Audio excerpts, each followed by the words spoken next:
Linisin niyo po kami, Panginoon, at palayain niyo kami mula dun sa mga multo ng mga kasalanan naming malayot matagal pa, na nangyari na ay pabalik-balik kuminsan na nagpapahirap sa aming mga kapatid.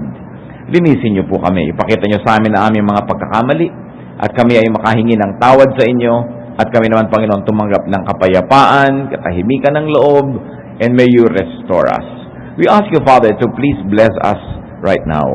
Bless us with your wisdom. Bless us with your words. Ilayo nyo kami sa mga panganib, paging ang aming mga mahal sa buhay. Ilayo nyo kami sa gawa ng mga malisyoso at masasamang tao na maging ng mga masasamang espiritu. At maghari ang kalusugan sa aming katawan, karunungan sa aming isip at kapayapaan sa aming puso. Walk in our midst, O God, heal our infirmities, strengthen us, empower us with your word. In the name of Jesus our Lord, our Savior, and your Son, we pray. Why money is never enough? First of all, because people love money. Generally speaking, at napakakonti siguro nung hindi nyo makikita na talagang nagmamahal sa pera na tao. People love money, and whatever and whoever you love is never enough. Pag in love ka sa boyfriend mo, hindi siya kasya, kulang ang oras niya sa'yo, kulang ang panahon, kahit naghirap na kate-text, at naubos na ang pera sa load, kulang pa rin si load. Kahit maghapon na kayo magkasama, kulang pa rin, ayaw nyo na maghiwalay, kasi mahal mo eh. Whatever, whoever you love is never enough. If you love orchids, the orchids in your garden is never enough.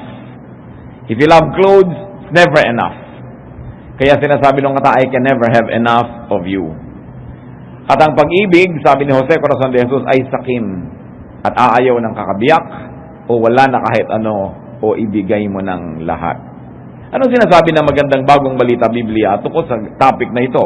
Mangangaral 5:10. Ang gahaman sa salapi ay walang kasiyahan, at ang sakim sa kayamanan ay hindi masisiyahan. So it will never be enough. Kahit ang dami-dami niyan, kulang at kulang pa rin. Why else will money not be enough?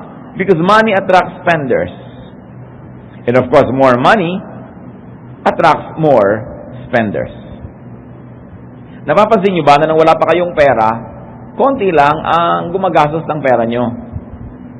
Pero nung dumami ang gumagastos.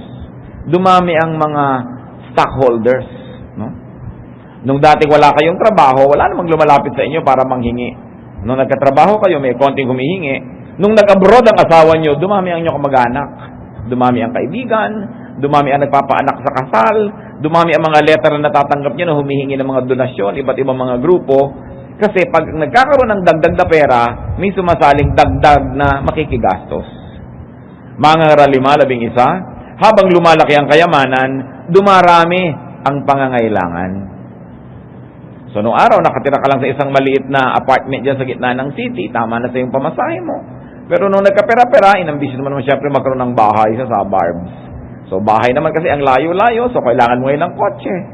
At alam mo yung mga luma mong mga higaan at mga tiheras at mga folding bed ang ilagay mo sa iyong bagong bahay.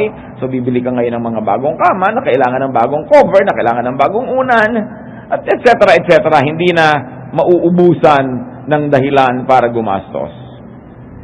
There would be more things to spend on. That's also one of the reasons. Technology will never let you stop spending, because every week there will be a new type of cell phone. Every week there will be a new kind of computer. Hindi na mauubos ang pagkakagastahan ng tao. Nung araw, magkaroon ka lang ng isang plancha, minana mo pa sa lola mo hanggang mamatay ka, yung pa rin ang plancha. Ngayon palit na yun ang palit. May mga planchang umiilaw, may mga planchang lumalabas sa tubig, may mga planchang may lumalabas sigurong tinapay kung nagugutom ka na. Hindi na matatapos yung iba't ibang plancha. Cellphone lang eh. May nakakita sa akin ng cellphone, Pastor, ang humble-humble niya naman, ganyan cellphone mo. Bakit?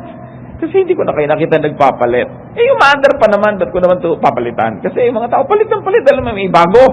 No? Kung ano-ano na ang hindi na uubos na pagkakagastahan ng tao. Consumerism will keep on making you spend more and more. And there will be more and more people to spend the money. Why?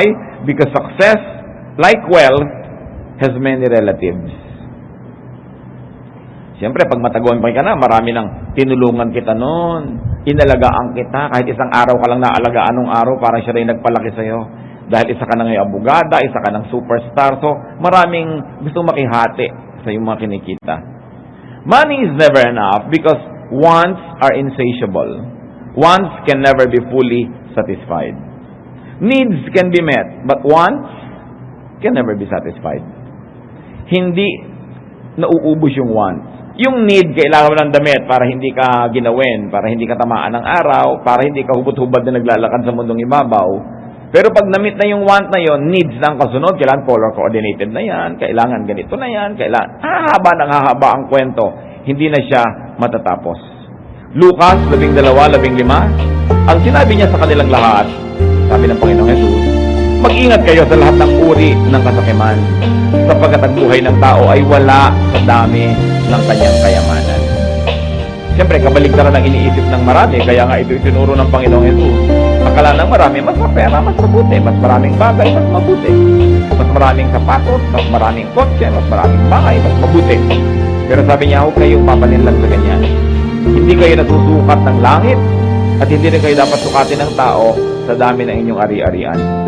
And very especially, you must never measure yourself by what and how many things you have in your life. Money is never enough because most of the time, money is in the hands of the greedy. The greedy and the foolish, of course, don't know when to stop gathering money. They don't know when enough is enough. And because most of the money is in the hands of the very wise and the very greedy, it will never be enough because a lot of people are deprived.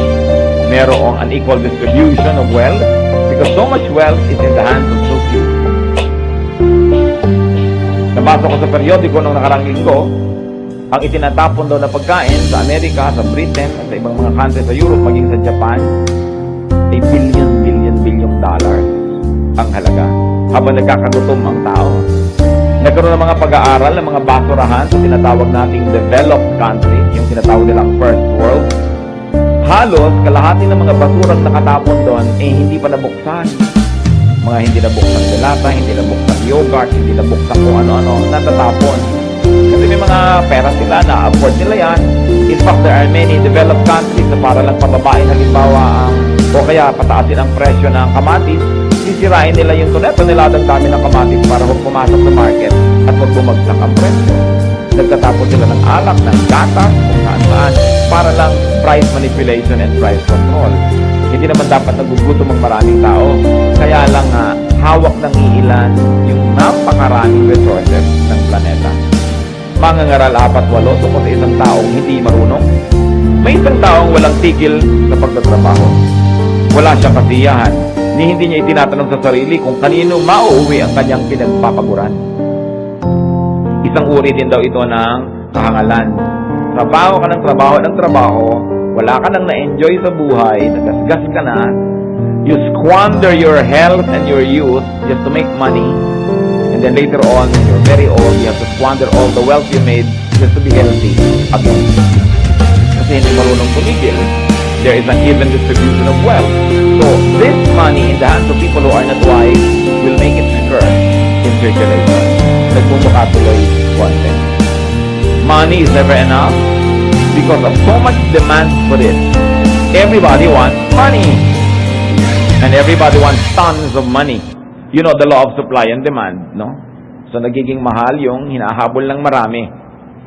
Mangangaral 10-11, ang pagkain ay dudulot ng kasiyahan at nagpapasaya sa buhay ang inumin. Ito'y mabibiling lahat ng salapi. So, isang observation ni Solomon dito sa kanya, Ecclesiastes 10:19, money is the answer to everything. Because people and the civilizations had become so materialistic and so monetized, ang lahat ngayon nabibili ng pera. So, ang tao ngayon gusto magkaroon ng pera para magkaroon siya ng kapangyarihan because money is power because you can buy services and goods. Halos ngayon ay hindi na uso yung barter, hindi na uso yung tinulungan kita kahapon, tulungan mo kayo ngayon. Hindi, tinulungan kita kahapon, bayaran mo ko. Kung tutulungan mo ko ngayon, di babayaran kita kung may pambayad ako. Lahat sinukat na sa pera. Kaya ngayon, lagi nagiging kulang ang pera. No? Jesus challenged that prevalent notion na ang lahat dapat pera-pera. Sa Lucas 10:4, anong sabi niya sa mga disipulo niya na mga ngaral sa bayan-bayan, huwag kayo magdala ng lalagyan ng pera. Huwag kayo magdala ng wallet. For Jesus, money is not the currency. The currency for Jesus is service, is love. Sabi niya, maglingkod kayo sa mga tao at papakainin nila kayo.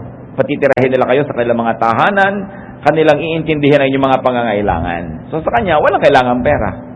Mag-serve ka dyan, at nagiging duty naman ngayon at pleasure ng mga pinaglingkuran mo, napakainin ka rin, bigyan ka ng mga kailangan mo sa buhay. So this Jesus movement was not very, very focused on the cash economy. That was already very highly developed during their time. What more now? Lahat talaga, pag kilos mo, pera. Lahat ng galaw mo, pera. Lalong-lalo sa mga city. No?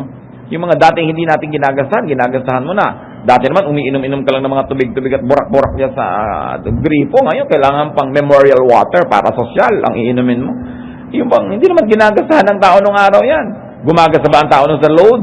Ngayon, ang dami-daming perang napupunta sa load, no? Gumagasa ba ang tao nun sa foods? Paano foods pa? Ikaskas mo sa bato yung sakong mo nang matanggal ang mga bakokang mo. So, may pa-foods pa. Ang daming pinagagastahan ng tao. And because of that, people are compelled to always be interested in money. Because you cannot be mobilized. Nung araw, maglaro lang kayo ng mga sumpak, magbugahan kayo ng mga buto ng munggo, yun na ang laro. Ngayon, magbabari lang kayo, pero may bayad yung bala, may bayad ang lahat. No? Yung halos lahat ng laro may bayad. Nung araw, gagawa ka lang ng mga laruan, mga dahon, papaikot-ikutin mo, mga gagamba, paglalabadin mo yung mga gagamba. Ngayon, computer, magbabayad ka, maghuhulog ka. Money. How can we make money enough?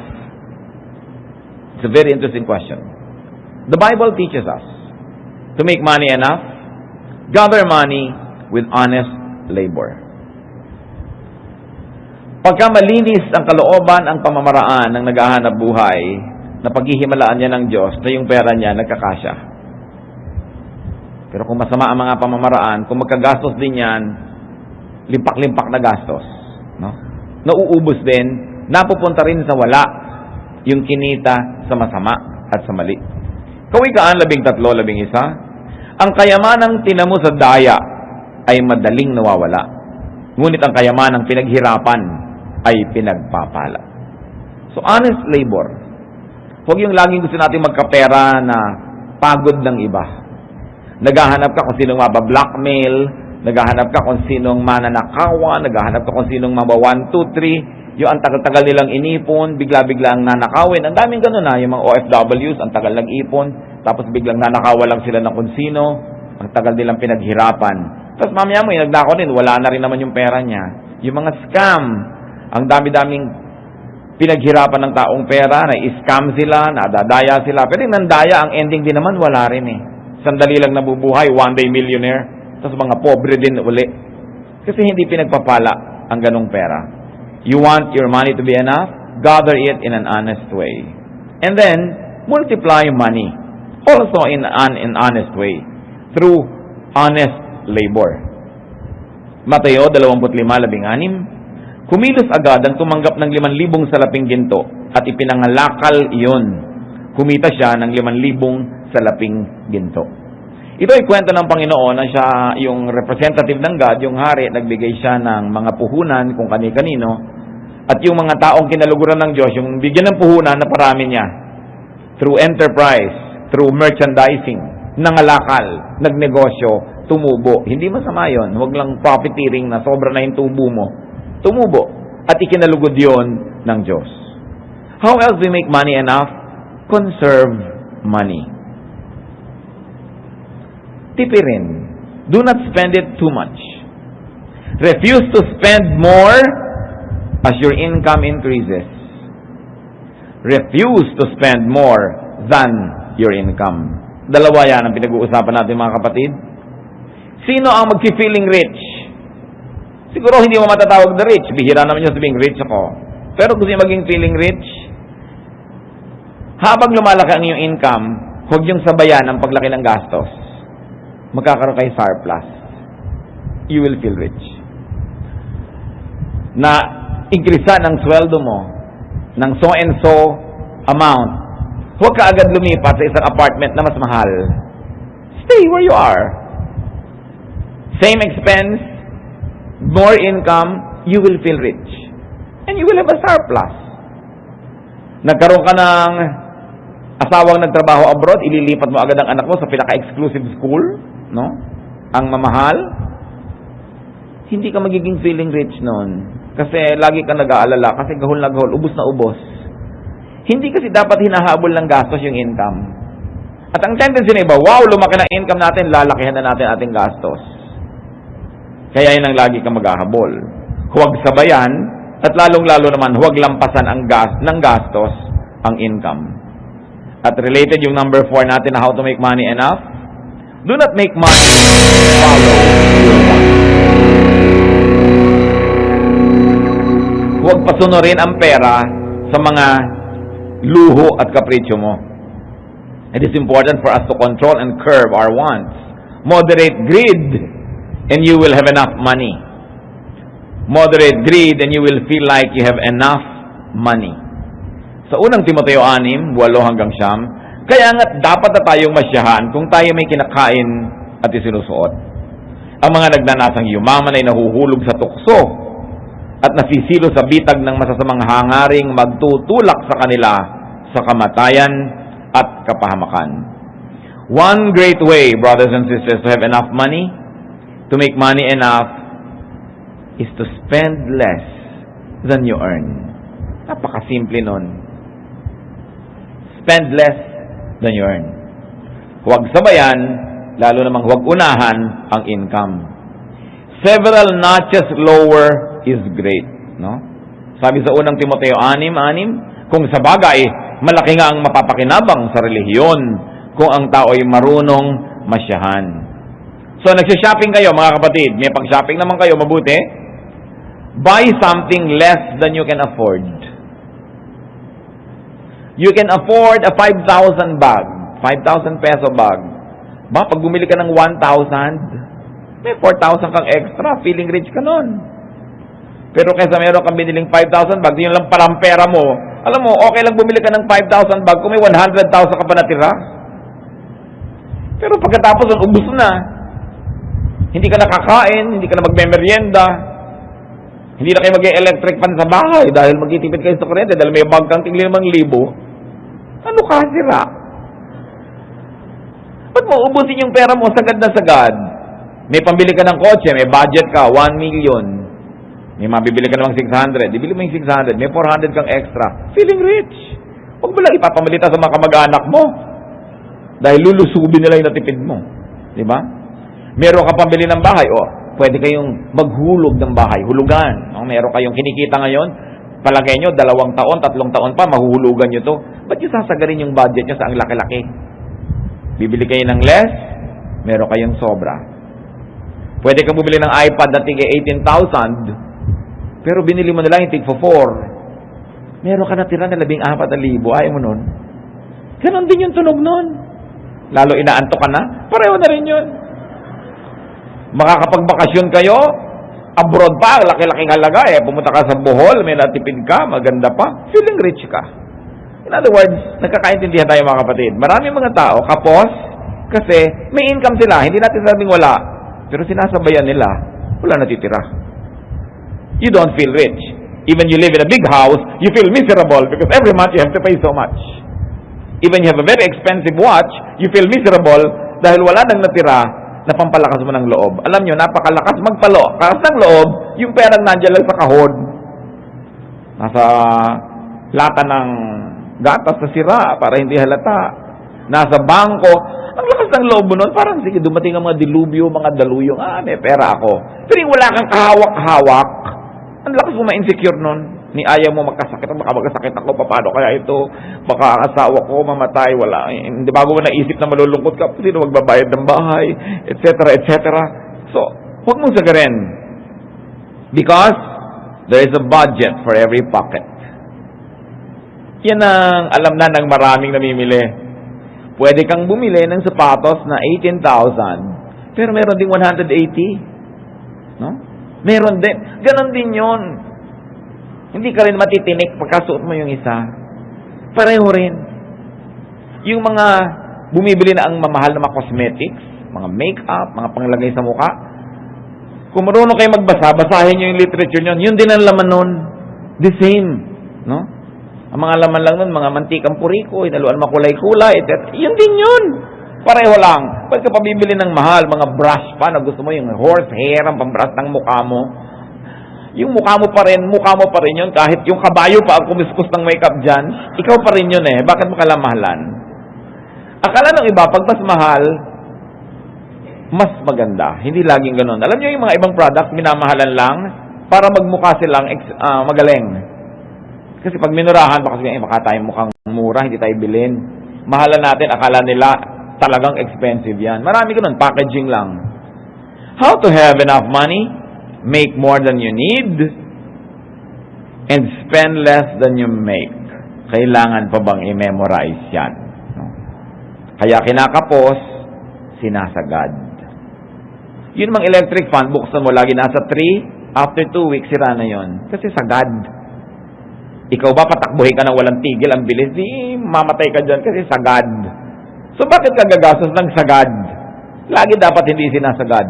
Sabi ni Solomon, a man of wisdom, a man of spirituality, a godly person will avoid all extremes. Do not love money. Isa yung pinakamahalagang factor para magkasya yan.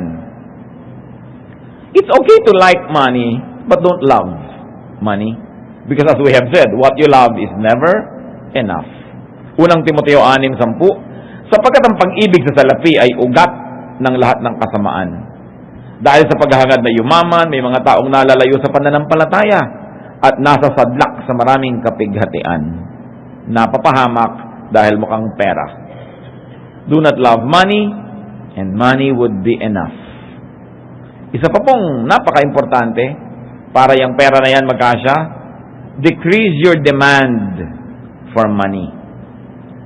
Find answers to your needs apart from money. Find answers to your needs without having to spend money. Naiinip ka, gusto mong maglibang-libang, may mga libangan na libre, may libangan na may konting bayad, at may libangan na sobrang malaki ang bayad. In other words, yung mga demand mo, huwag mong laging tapatan ng gastos. Maraming alternatives.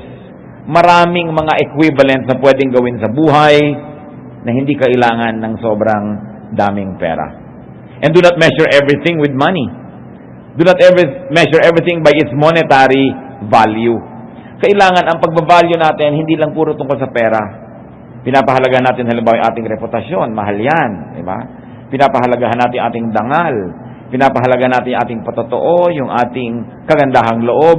Hindi mo laging ine-equate sa pera na, naku, kailangan singilin ko siya kasi yun din ang halaga nito. Pero yung kagandahang loob na ibinigay mo yun, hindi mo siningil, it will make you a very, very, very good person.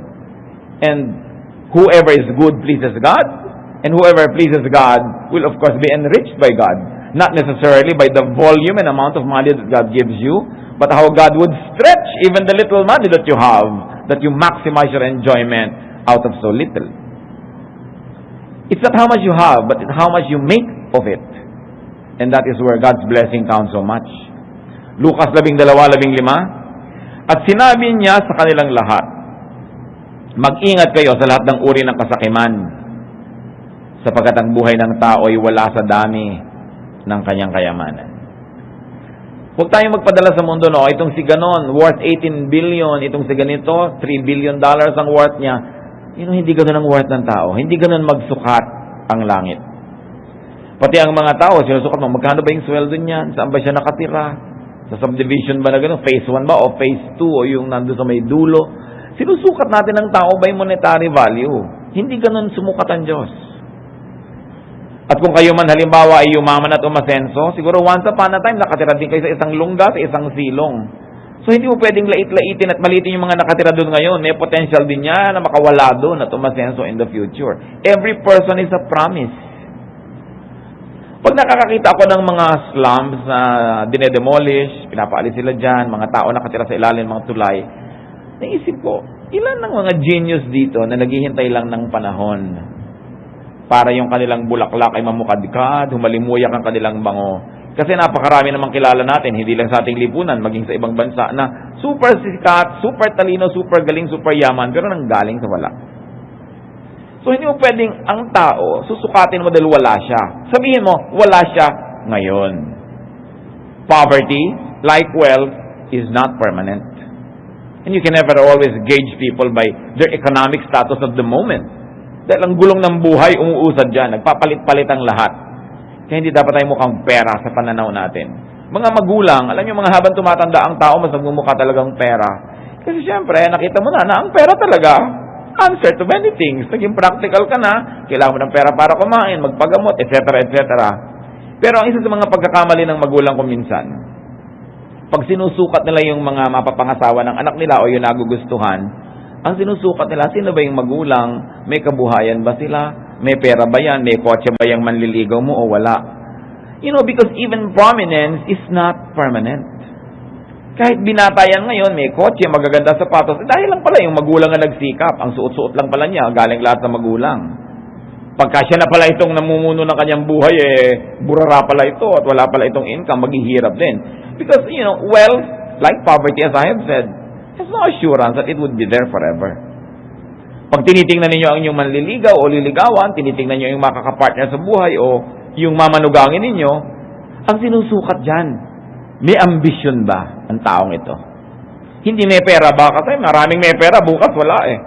Pero ang taong may ambisyon, yung taong may kakayahan, may talino, masipag, wala mang pera ngayon yan, magkakaroon yan. Pero yung taong tamad, lumaki sa layaw, mapera man yan ngayon, maaaring malustay lahat at mawala. You can never pin people down to statistics, to monetary value, because people are people and we were wonderfully made by God. Everybody has the potential to be great. So how else do you make money enough? You decrease your demand for money, abandon money for a better cause. Marcos 10:28, at nagsalita si Pedro, tingnan po ninyo, iniwan na namin ang lahat at kami sumunod sa inyo. Yung mga disipulo na yan, hindi naman mga disipulo dati, may kanya-kanya silang trade, may kanya-kanya silang paraan ng pagkita ng pera. May tax collector, mayroong mga mangingisda, nagtatrabaho sila. Pero nung sumunod sila kay Jesus at tinawag, iniwan ang lambat, iniwan ang bangka, iniwan ang lahat, sumunod kay Jesus. Kung nagmukhang pera sila noon, hindi natin sila pag-uusapan ngayon. Sabi, iniwan namin lahat, sumunod kami sa iyo. At wala sa atin ngayon ang makakapagsabi na these disciples became poor. Na natalo sila, kawawa naman sila, naglingkod sila, naging mga disciples sila. Walang titingin nun ngayon. Ang titingin lang ng gano'n, kung nung panahon na yon, during the present, pwedeng matakot sila, ma-insecure sila, baka tayo walang kitain, baka tayo magutom. Dahil lang kaharap nila yung problema noon. Pero nakita natin ngayon, pag nililingon natin, that was the best decision that they have ever made. At sa buhay natin ngayon, mga kapatid, maaaring hindi tayo magiging disipulo tulad ni Pedro, tulad ni Matthew, but there is a great, and there's a lot of great opportunities for discipleship every day. Because every day you can be confronted with decisions, by decisions that you must make. If you would value money or godliness. Kung ang papahalagahan mo ba sa araw na ito ay ang kagandahang loob o ang pagiging mukhang pera? Ang papahalagahan mo ba ay ang paglilingkod sa Diyos o ang pagkita lang ng pera para lang sa sarili? Pagamat yung pagkita, hindi masama. Pero kung pipili ka, may pinipili ka, hindi lang yung pera. Lalo pa nga't ang dami mong isinakripisyo sa iyong espiritu, sa iyong emosyon, sa iyong kalooban para magkaroon ng maraming pera tapos namatay ka bigla, hindi mo na pakinambangan, iba lang yung nakinabang. Yan ang sinasabi ni Solomon, lugi ka. Hindi lang yan pera. Kasi tayo ngayon bombarded masyado nung cash economy, nung pera na yan. Kaya sasabi, be changed by the renewing of your mind so that you may prove what the perfect will of God is. Hindi ka nakikiayon sa sanlibutan. Sa ibang bagay na praktikal at mahusay, makiayon, pero pinipili mo. You engage the world and you're selective in obeying the urges of this world. There's another way to decrease your demand for money. Give money away. One of the best ways to increase money is to give it away. You may not increase the money inside your pocket, but you increase the money in circulation, it will be good for the economy. No? And it will be good for many people. Katulad lamang ni Zacchaeus, isang chief tax collector, yumaman ng yumaman, presumably sa pandaraya sa mga binubuisan. Nung siya ay nakapanayam ni Jesus, anong nangyari? Nagkaroon ng pagbabagong loob. Lucas 11:8. Tumayo si Zacchaeus at sinabi niya kay Jesus, Panginoon, ipamimigay ko po sa mga mahihirap ang kalahati ng aking mga kayamanan. At kung ako'y may nadayang sinuman, isasauli ko ito sa kanya ng maka-4 na beses. Walang magsasabi sa ating kawawa naman si Zacchaeus, wrong decision. Hanggang ngayon nga, pinag-uusapan ba natin siya? Kaya alam niyo mahalaga sa pagde-decide, mga kapatid, meron tayong eternity mindset. Na yung mahalaga, hindi lang yung mahalaga ngayon. Yung ano ba yung mahalaga 5,000 years from now, 10,000 years from now? Ano ba yung mahalaga sa langit? Hindi lang yung mahalaga dito, mahalaga sa tindahan, mahalaga sa cashier. Hindi natin nililimit kung anong mahalaga sa oras, sa panahon, sa lugar. That we have an eternity mindset and we measure many things through the measurements of eternity. So, there are people who have a lot of money but they have to unload to be free because money had become their slave. Whenever possible, trade money for other, for heavenly, or for spiritual currency. Money is currency, yes, but it's only one of the many. Nung meron isang mayaman na lalaking nagpunta sa Panginoong Yesus, gusto niyang sumunod, sumama sa Jesus movement, sabi ni Lord sa kanya, Marcos 10:21 hanggang 22. Magiliw siyang tiningnan ni Jesus at sinabi, may isang bagay pa na dapat mong gawin. Ipagbili mo ang iyong mga ari-arian at ibigay mo sa mga mahihirap ang pinagbilhan. At magkakaroon ka ng kayamanan sa langit. Pagkatapos bumalik ka at sumunod ka sa akin. Ngunit ang marinig ito ng lalaki, siya'y nanlumo at malungkot na umalis sapagkat siya'y lubhang napakayaman. Ngayon, may magsasabi ba sa inyo, tama ang desisyon ng lalaki. Huwag sundin si Jesus. Huwag ipamigay ang kayamanan. Huwag sumunod kay Jesus. Ang yaman eh. May magsasabi ba na yun ang tama? Mukhang tama lang yun nun. Pero nung namatay na siya, almost 2,000 years ago, patay na siya ng nakaraang 2,000 years, patay pa siya sa darating na 2,000, 200,000 to zillion years, sasabihin mo bang tama ang desisyon niya? Yun ang sinasabi natin mga kapatid na eternity mindset. Hindi ka lang nabubuhay ngayon. Hindi lang ito ang panahon. Marami pa. Hindi lang ito ang iyong anyo. Magkakaroon ka pa na ibang anyo. Hindi lang ito ang buhay. Meron pang kabilang buhay. Hindi naman lahat ng mayayaman kailangan ipamigay niyo yung kayamanan niyo para sumunod kay Jesus. But this particular person, ang Diyos niya pera eh. Tapos gusto niya sumama kay Jesus. So alam ni Jesus, hindi pwede. Kailangan ang Diyos sa langit, ang Ama sa langit ang Diyos. So tanggalin mo yung Diyos-Diyosan mo na yan para ka makasama sa amin. Ngayon, kung mayaman ka, pero hindi mo naman Diyos ang pera mo, Diyos mo yung Ama sa langit, hindi mabuti. Diyos mo na yung Ama sa langit, may pera ka pa, hindi yan tatanggalin ni Jesus. Diba? Tinatanggal lang kung sobra mong inaamo, Diyos. Naging yun na ang sagabal. Akala ng marami sa atin, hindi ako yun, hindi ko Diyos ang pera. Mag-isip-isip tayo. Kasi sa maliliit na bagay, malalaman natin kung dinidiyos ba natin yan o hindi. Sinusunod ba natin yung makaturuan, kabutihan, kagandahang loob o mahal din yan, pera din yan. Doon mo malalaman kung masunurin nga ba tayo. So, paano pagkakasyahin? Paano pa sasobrahin ang pera? Change your attitude about money. You don't need a change of figure at the bottom line. Ang kailangan natin, hindi pagbabago ng mga number na nasa bank account natin para siya dumami. Ang kailangan, magbago tayo ng pananaw tungkol dyan. Change your attitude about money. Need it less. Do not be eaten up by consumerism. Recycle, conserve, spend less, and make more than you spend. Turuan niyo kami, Panginoon, kung ano ang katuturan ng mga bagay na ito sa aming buhay. Patawarin niyo kami kung may mga panahon na inuuna namin yung pag-ibig sa pera kaysa pag-ibig sa inyo. na kami man ay nalilito ng mga maraming bayarin, nalilito kami ng maraming mga demands, desires, wants. Turo mo tayo, Panginoon, yung manahimik, mag-isip-isip. To get out of the race, sit in one quiet corner and reassess our value. At nung makita mo, Panginoon, isusunod namin sa iyong katuruan ang aming kalooban, kagustuhan mo ang aming puso. Sa mga kapatid na lagi nalang kapos, lagi nalang kulang, ipakita mo ngayon, Panginoon, kung anong dahilan. Nangako naman kayo ng abundant life sa amin. So if we are not abundant, maybe we just don't feel abundant. Or maybe because of our method, the abundance that you intended for us is squandered, and so we feel poor. Ituro mo kami, meron kami mga ginagawang pag-aaksaya. Kung may mga dapat productivity na napapalampas namin, hindi kami mabunga samantalang pwede. Pakita mo tayo, Panginoon, kung paano kami makikitungo sa perang ito, na hindi ito maging amo ng buhay namin, ng buhay namin, ng buhay.